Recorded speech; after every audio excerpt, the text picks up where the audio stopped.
અમદાવાદનો નારોલ વિસ્તાર જ્યાં 10 લાખની લૂંટની ઘટનામાં ખુદ ફરિયાદી જ આરોપી નીકળ્યો।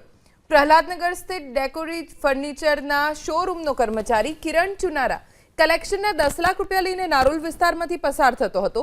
દરમિયાન બાઇક પર આવેલા બે શખ્સોએ લૂંટ ચલાવ્યાની પોલીસને ફરિયાદ મળી। ઘટનાની જાણ થતાં પોલીસ દોડતી થઈ અને સીસીટીવી તપાસ્યા તો કોઈ શંકાસ્પદ વ્યક્તિ નજરે ન પડ્યો, જેથી પોલીસે ફરિયાદી કર્મચારીની ઉલટ તપાસ કરી, જેમાં ખુલાસો થયો કે કોઈ લૂંટ નથી થઈ। રૂપિયા લઈને જનાર કિરણ ચુનારાએ જ લૂંટનું તરકટ રચ્યું।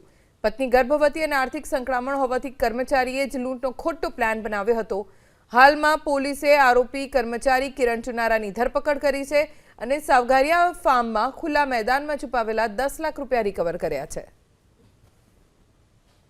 ઘણા બધા ટેકનિકલ અને સીસીટીવી ફૂટેજ આધારે ભોગ બનનારની સ્ટોરી અને વાસ્તવિક સ્ટોરીને મેચ કરતાં કંઈક શંકાસ્પદ લગતા વધુ પૂછપરછમાં ભોગ બનનારે જાતે જ આ કેસ ક્યાંક સંતાડી લીધેલ હોવાની કબૂલાત કરતાં ક્રાઇમ બ્રાન્ચે તેની અટક કરી તે કેસ પોતે આર્થિક સંકળામણમાં આવી ગયેલો હોવાથી અને પોતાની પત્ની પ્રેગ્નન્ટ હોય કેટલાક આર્થિક ખર્ચા પૂરા પાડવા સારું થઈને આ કેસ સંતાડી દીધેલ હતી। જે કેસ કોમલ ટેક્સટાઇલની બાજુમાં આવેલ સાવધરિયા ફાર્મ નામના ખુલ્લા મેદાનમાં છુપાવેલ હતી, જે સંપૂર્ણ 100% 10 લાખ રૂપિયા રોકડા ત્યાંથી રિકવર કરવામાં આવેલા છે।